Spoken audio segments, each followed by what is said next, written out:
Hey guys, so on this video what we're going to cover is making an interior room. So we got to create two partitioned walls. You decide where. We're going to use the straight interior wall to do that. So by now you guys have already got the main outline or layout. You put some windows in, you put doors in. Some of you have probably played with the roof. We're going to talk about hopefully make it to how to change the roof. And so let's go ahead and get started. So the first thing, get your wall tool, and we're going to do the straight interior wall. Okay, come in here, click and drag. I'm not really worried about my dimensions. I'm going to show you guys how to do that just a little bit later. Okay, so now that I've got that, now I'm going to come up, select my object. Again, you can hit the space bar, and I'm going to click here, and I'm going to edit this dimension. So you see it's 5 feet 9 inches. I want that to just be 4 foot. Okay, so we're going to go in here to 4 foot, enter. I did it again. Sorry, wrong dimension, guys. Let's do that again. Click here. I need to change that dimension. No. How are you doing that? That dimension. Thank you. Had to zoom in there. All right, 4 foot, enter. Notice that my overall has not changed. Okay, this is important, and I'll talk to you guys about what this looks like. So sometimes if you do not connect it into this frame of this wall, okay, then when you change this value, sometimes what's going to happen is it's going to move the wall, but it's also going to expand your layout. So you guys got to be really careful about doing that, especially when it's asking something specific. Okay, the next one is 6 feet. I want this to be 6 feet, and that's where it is right now. But I want this to be exactly 6 feet as far as space. So if you look at this arrow right here, it's to this wall is 6 foot, and I want the open space to be 6 foot. Okay. Well, if you remember, I told you guys that an interior wall, the thickness of that wall is 6 and 5/16 of an inch. That's the thickness of that wall. Okay. So I'm going to go ahead and I'm going to select that, and instead of being 6 feet, I'm going to say 6 feet 6 and 15/16. Whoops, 16ths of an inch, not foot, inch. There we go, and enter, and there you have it. So I got that out. So basically what that means is from here, from this area all the way in, is exactly 6 feet. Okay, so 4 foot by 6 feet. The only thing left to do then, guys, is put a door on your little room here. Okay, so I'm not going to show you guys that. You guys have already done that. Now that we've done that, it might be a good idea to take a picture. And there it is. Okay, you can see that we have a room. Now you guys just need to put a door in. Okay, the next thing is, if you look at Canvas, is you're supposed to change this floor. I think it's like maple something, but we need to change it to plywood. Okay, so if you look at that instructions that you'll find on Canvas,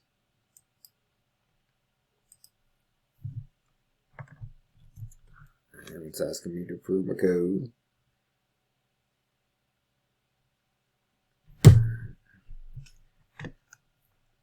It'll tell you that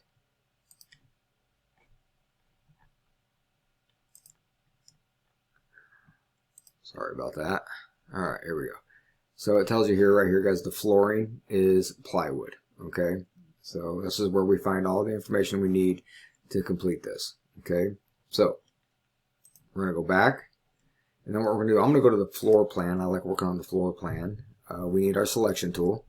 I'm going to select it, double click, and then we need to define the room. I'm going to call this storage because we don't have like a shed option. And then I'm going to go to material. I'm going to go to floor finish, and you can see it's maple plank. We'll double click, wait for this to populate. There it is. Now here's the problem, is in under wood flooring, you see this, plywood actually is called sheathing, and it's not under the flooring panel. So we need to come to sheathing panels, and then we can open up the plywood here.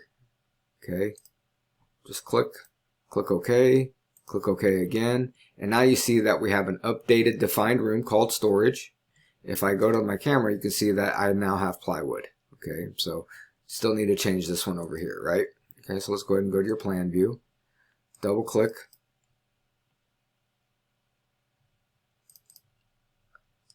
and then we're going to specify, we're going to call this the closet. Okay, so it's like a little closet within the shed. And then material, you can see that one's that maple plank. Double click, wait for it to populate, and then you guys are going to go choose plywood. So again, guys, it's not under flooring, it's actually under sheathing panels. Expand, plywood, yep, click OK, and boom, got a closet. Now let's check the storage room here.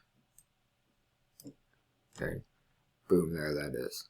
Okay, go back to the floor plan. I can see that something happened here. What happened to my closet? Why is it not 4 foot? Alright, so that says 4 foot. Where am I missing something? That's that wall. Anyway, so that's done. Okay, camera view shows that we got the plywood. The next thing is putting a roof on this. Okay, if you guys go back, it says to change it your walls. It says here to change your interior walls to oriented strand board. You can do that, guys. I'm okay with you keeping it with the default, which is drywall. But this is what it would look like if you were to do that. Okay, go to your floor plan, double click on that wall, and then we are supposed to change that material. It's an interior wall. Wait for that to populate, and you can see that it's drywall. Again, it's under sheathing, not wallboard, which is kind of deceiving, but it's right here. You can click. Here's the generic. Click OK. Click OK. I'll go back to my picture so you can see what that looks like. Okay. And there you can see that it's no longer drywall. It is now OSB plywood. Okay. And the reason why they're saying this, guys, I mean, we're making kind of a fancy shed, right? I mean, if you guys were to do this, most likely you probably would use some type of plywood, usually oriented strand board, but this isn't 100% necessary. Okay, if you guys want to keep it there, that's fine. All right, but that's what it's showing you here. All right, so the next thing now is we are going to create a gabled roof. Right now it's a HIPAA roof. So if I come here and I click here and I go to full perspective, you'll see that it looks like this. Okay, so this is the HIPAA roof that I was talking about. Okay, so we got 4 sides. We're supposed to make a gable to where as you're looking at it, if I have my door here, it would be just like a triangle and then all the way back, and you would only have 2 surfaces on the sides, right? All right, and this would not exist. And it's just kind of overkill for a shed and even most houses. Okay, so how you do that is we got to go back to your plan. I got to select this wall. And then I'm going to hold down the control key and I'm going to select this wall, okay, because I'm going the length, the 16 feet, okay? You wouldn't do it on a 12, okay? Once that's selected, then I'm going to come down here to my object, open object. I'm going to click there. And then what I'm going to do is I need to go to roof, and then I need to choose full gable wall, okay? So now those walls are designed for a gable roof. And again, what is this layout? Well, it's 12 inches. What is the upper pitch? 6 inches. What that means, for every foot you go this way, it's going to go up 6 inches. Okay. So I'm going to click OK. Now let's go look at our, oops, wrong one. There it is. Now we have a gable roof. Okay. All right. So that basically is going to complete this video, guys. So in this one, we put an interior room. We defined our rooms. I showed you guys how to do that. It's going to be really important as you guys move forward to define your rooms. We put two partitioned walls in here, so we closed this off and created a room. I did not put a door in. You guys will. We changed the flooring, and then we changed this wall and this wall into gable roof walls, so that way you could have a gable roof. Okay. Again, I'm just going to double click on this so you guys can see this. You can see that thickness. Where did I come up with that number when I was dimensioning? Well, that's where I come up with that. All right, so the 6 5/16 inch. Okay. Hit cancel on that, and that will be it for this video. All right, good luck, guys.